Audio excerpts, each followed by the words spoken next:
Portanto, pela primeira vez, a velocidade com que a quantidade de Bitcoin disponível aumenta vai ser menor do que o aumento da quantidade de ouro ao longo do tempo. Falando sobre um período extenso, o ritmo no qual a quantidade de ouro cresce, ou seja, a oferta de ouro fica em torno de 1%.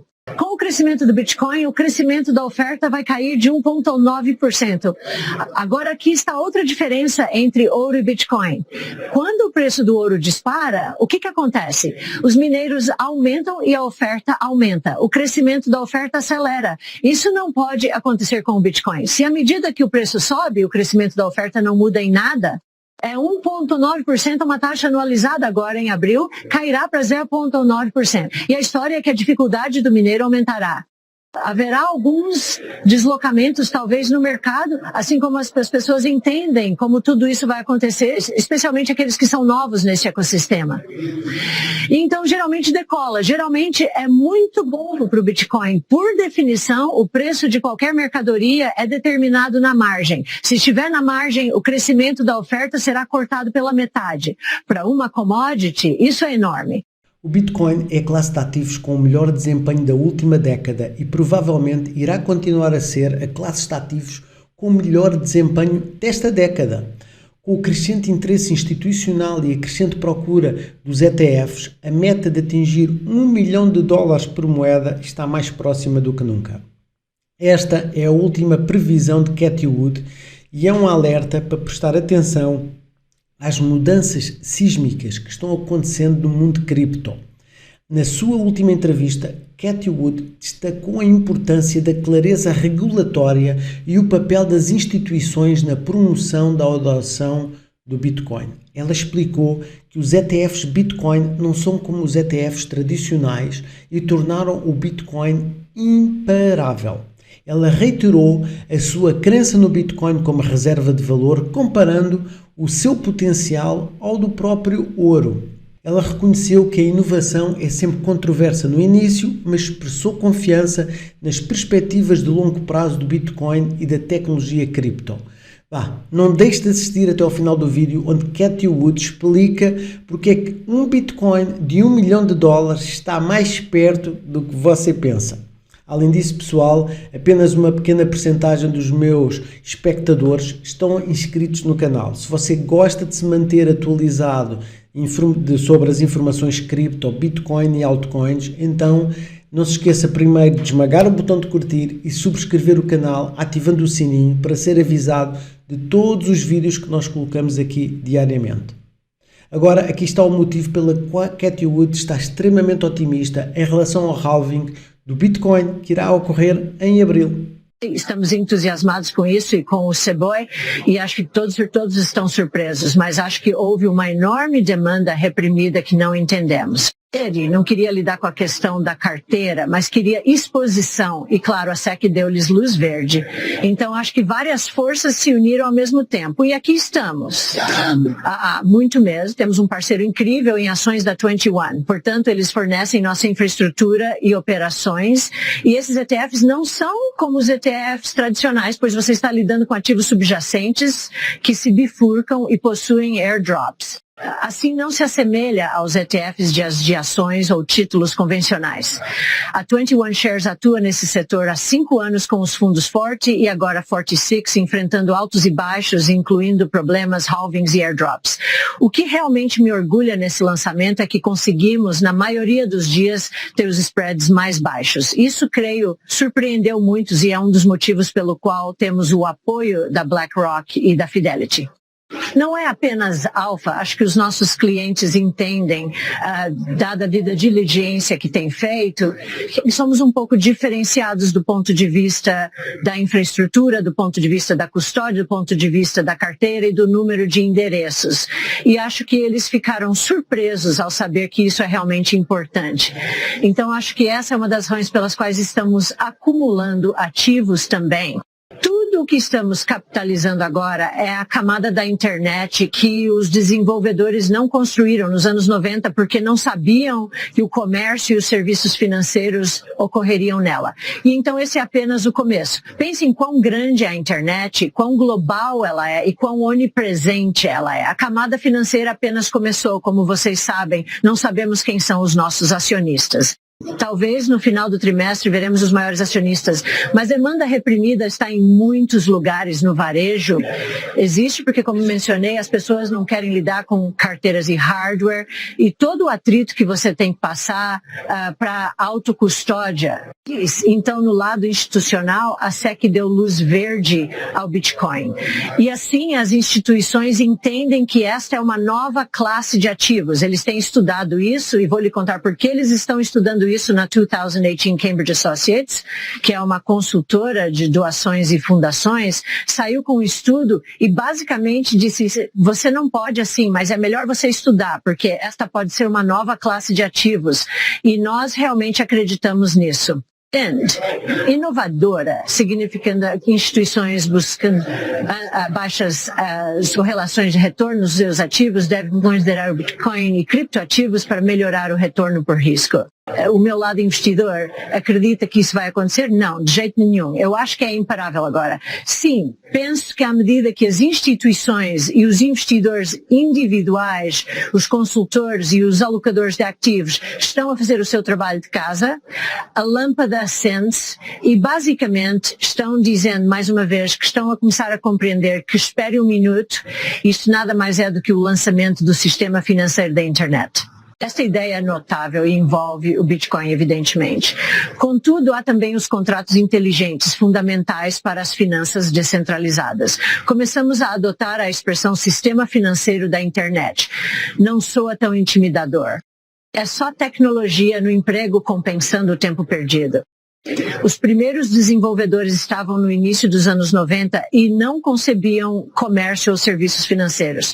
Agora precisamos nos atualizar. É interessante que você diga isso. Acho que muitas pessoas estão começando a entender o valor da escassez associado ao Bitcoin e outros ativos cripto. E há algo realmente interessante acontecendo no mundo hoje que é macro, que as pessoas não estão se conectando diretamente, mas acho que o farão. Na verdade, nem sequer se fala sobre isso. Na Nigéria, em junho do ano passado, o governo deixou flutuar a venerada moeda local. É uma nova administração que deixa flutuar. É um país rico em petróleo. Podemos apoiá-lo. Adivinha, perdeu 2/3 do seu valor. E o governo agora está detendo 2 pessoas da Binance e sabe que elas precisam saber quem está manipulando Nara com Bitcoin. O que não acreditamos que seja isso que está acontecendo. O que acreditamos é que existe uma fuga para a segurança. E vimos isso com a crise bancária regional no ano passado e recentemente tivemos os NYFCB, mais uma vez, uma repercussão da crise bancária regional. Isso também é macro. Os depósitos em todo o sistema continuam diminuindo. O problema não desapareceu.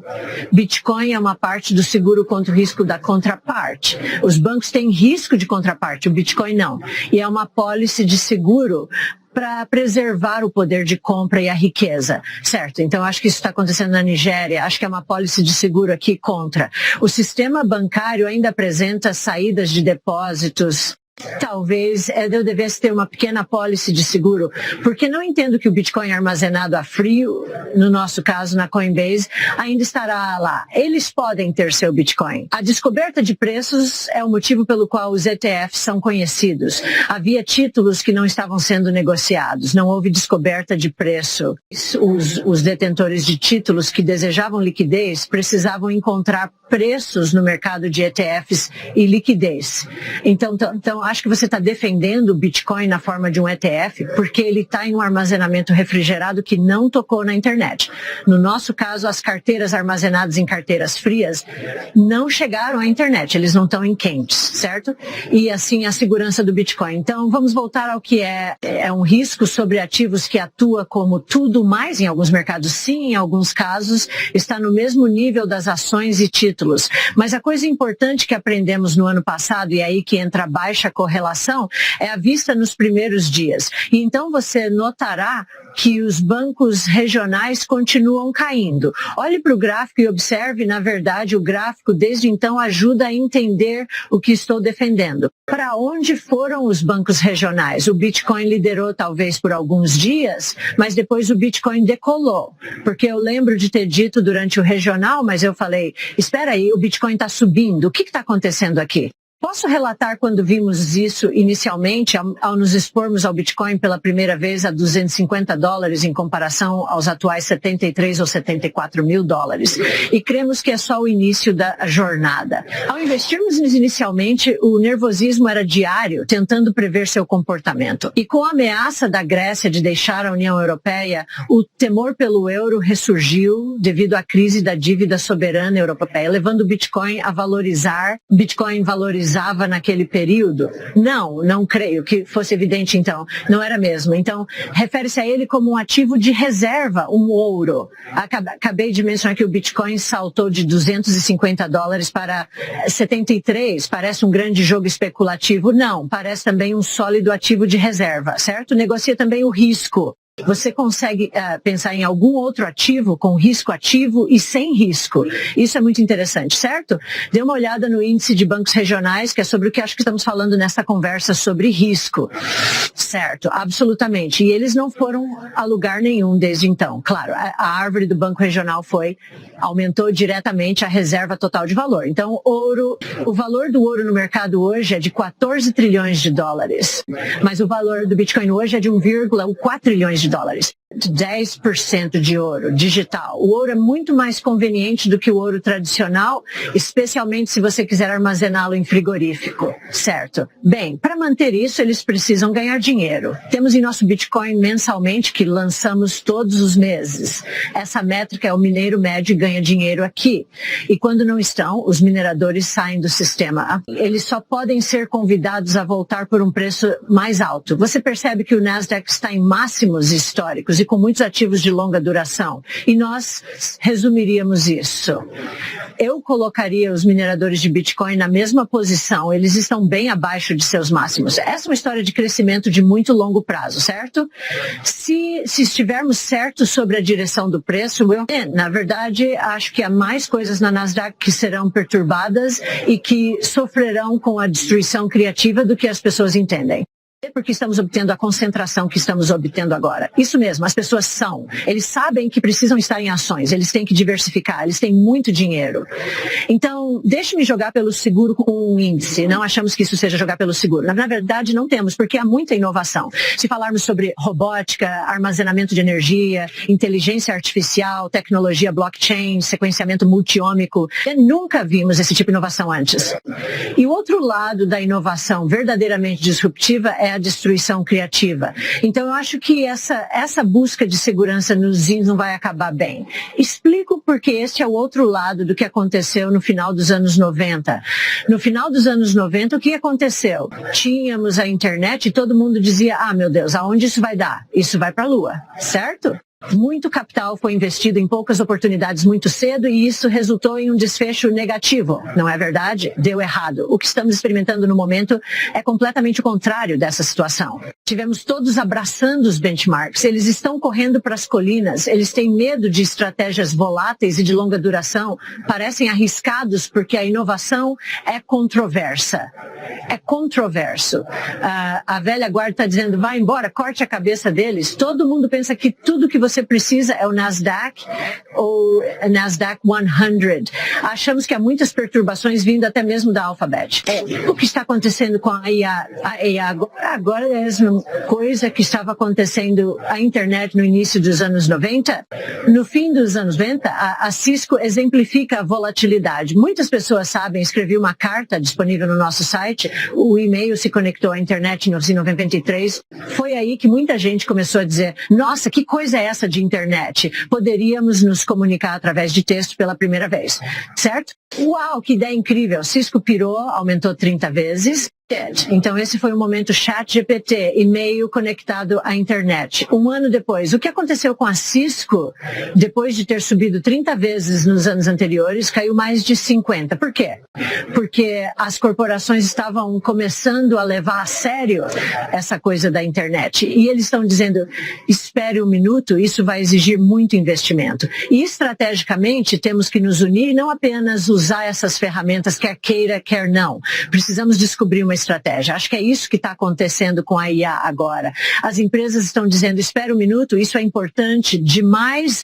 Precisamos descobrir como aproveitar a IA para vencermos da competição e à medida que recuam, porque sabem que precisam integrar seus dados, mapear os fluxos de trabalho com detalhes excruciantes, que as corporações vão perder. E acho que isso vai pausar tudo e talvez a NVIDIA, não tenho ideia, nós nos afastamos disso por esse motivo, mas não achamos que isso seja uma bolha. Pensamos exatamente como a Cisco continua, mas você também está subvalorizado.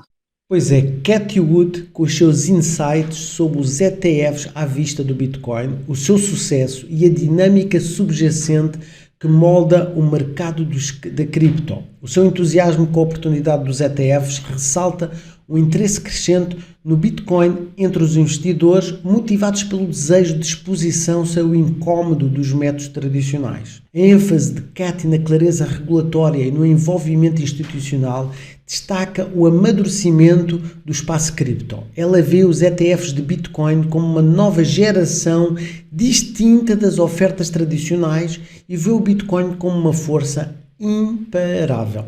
A discussão sobre o papel do Bitcoin como reserva de valor e a importância do próximo evento de halving reflete o otimismo de Wood sobre o futuro do Bitcoin. Antes de prosseguirmos, um rápido lembrete para aqueles que se desejam manter atualizados no mundo acelerado de cripto e do Bitcoin. Considere subscrever o nosso canal, esmagar o botão de curtir, porque este canal é realmente um recurso conciso de todas as novidades do mundo cripto. Enfim, amigos, espero que tenha gostado do vídeo e que ele tenha agregado valor na sua vida financeira também, e por isso vejo você no próximo vídeo. Até lá, tenha o resto do dia fantástico. Tchau, tchau.